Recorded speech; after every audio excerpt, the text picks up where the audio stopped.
Shalom, selamat pagi Bapak Ibu Saudara yang dikasihi Tuhan. Kita bertemu kembali dalam acara Renungan Pagi Spiritual Life. Pagi hari ini kita akan kembali melanjutkan pembacaan Alkitab kita yang terambil dari Yakobus 2 ayat 1 sampai 13. Saudara, judul perikop ini adalah Jangan Memandang Muka. Saya akan membacakan bagian firman Tuhan ini bagi Bapak Ibu Saudara sekalian. Saudara-saudaraku, sebagai orang yang beriman kepada Yesus Kristus, Tuhan kita yang mulia, janganlah iman itu kamu amalkan dengan memandang muka. Sebab, jika ada seorang masuk dalam kumpulanmu dengan memakai cincin emas dan pakaian indah, dan datang juga seorang miskin ke situ dengan memakai pakaian buruk, dan kamu menghormati orang yang berpakaian indah itu, dan berkata kepadanya, "Silakan Tuan, duduk di tempat yang baik ini." Sedangkan kepada orang yang miskin itu kamu berkata, "Berdirilah di sana, atau duduklah di lantai ini dekat tumpuan kakiku."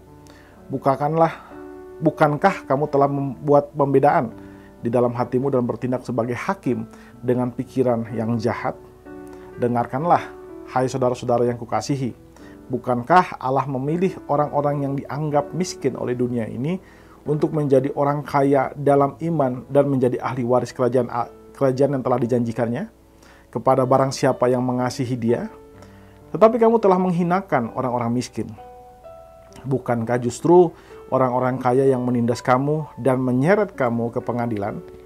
Bukankah mereka yang menghujat nama yang mulia, yang olehnya kamu menjadi milik Allah? Akan tetapi, jikalau kamu menjalankan hukum utama yang tertulis dalam kitab suci, kasihilah sesamamu manusia seperti dirimu sendiri, kamu berbuat baik. Tetapi, jikalau kamu memandang muka, kamu berbuat dosa, dan oleh hukum itu menjadi nyata bahwa kamu melakukan pelanggaran. Sebab barang siapa menuruti seluruh hukum itu, tetapi mengabaikan satu bagian daripadanya, ia bersalah terhadap seluruhnya. Sebab ia yang mengatakan jangan berzinah, ia mengatakan juga jangan membunuh.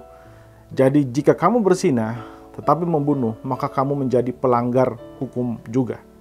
Berkatalah dan berlakulah seperti orang-orang yang akan dihakimi oleh hukum yang memerdekakan orang. Sebab penghakiman yang tidak berbelas kasihan akan berlaku atas orang yang tidak berbelas kasihan. Tetapi belas kasihan akan menang atas penghakiman.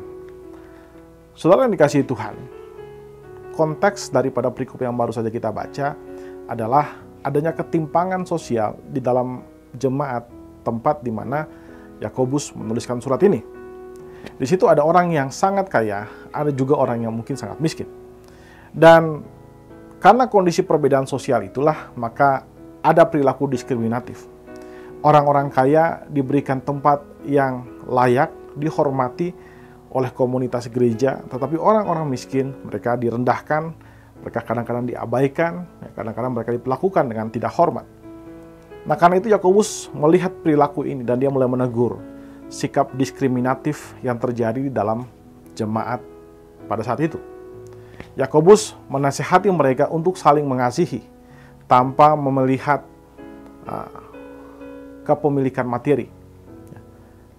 Di dalam nasihat yang Yakobus tuliskan di sini, kita juga melihat bahwa Yakobus sadar bahwa ada pengaruh dari nilai-nilai dunia yang sudah mempengaruhi jemaat pada saat itu, yaitu nilai-nilai materialis. Pada saat itu, orang lebih menghargai seseorang karena kepemilikan materinya daripada orang yang tidak punya materi. Mereka lebih menghormati orang yang kaya daripada orang yang miskin. Dan karena itulah terjadi sikap diskriminatif di dalam jemaat Kristen pada saat itu.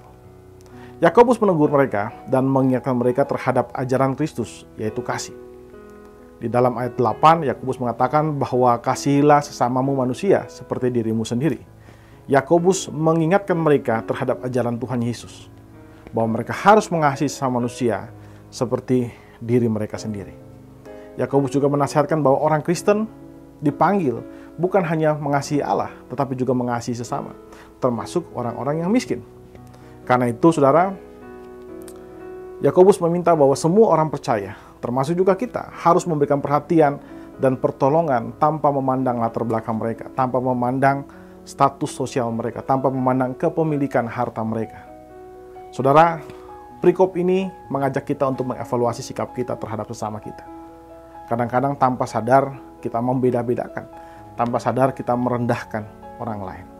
Dan perikop ini menjadi teguran bagi kita. Karena itu saudara, marilah kita mengasihi sesama kita, karena kasih kita kepada sesama itu mencerminkan kasih Allah kepada dunia. Saudara, marilah kita mengambil waktu sejenak untuk merenungkan firman Tuhan yang baru saja kita dengarkan ini.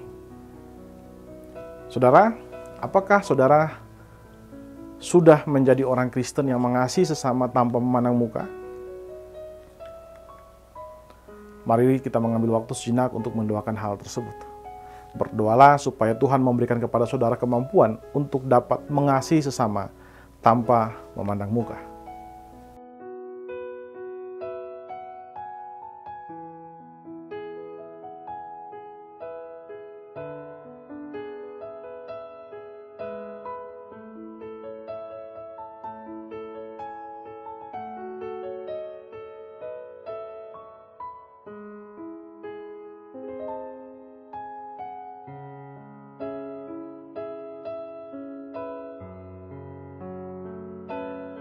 Saudara, marilah kita saling mengasihi.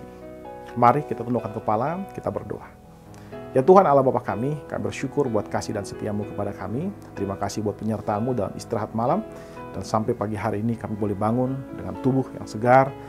Itu hanya karena anugerah-Mu Tuhan. Dan terima kasih buat hari yang baru yang sudah Engkau berikan kepada kami untuk kami boleh menjalaninya. Kami juga bersyukur buat firman Tuhan yang hari ini sudah mengajarkan kami tentang mengasihi sesama tanpa harus memandang muka, tanpa tidak terjebak dengan label-label yang diciptakan oleh masyarakat kepada orang-orang tertentu. Ajar kami untuk mengasihi sesama kami dengan tulus, sebagaimana Engkau juga mengasihi kami dalam keberadaan kami sebagai manusia berdosa.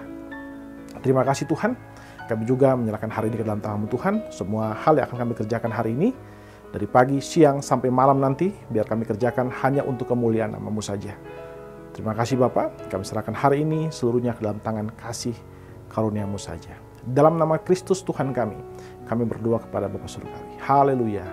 Amin. Amin Bapak Ibu Saudara yang dikasihi Tuhan, demikian renungan kita pada pagi hari ini. Selamat pagi, selamat beraktivitas, dan Tuhan Yesus memberkati kita semua.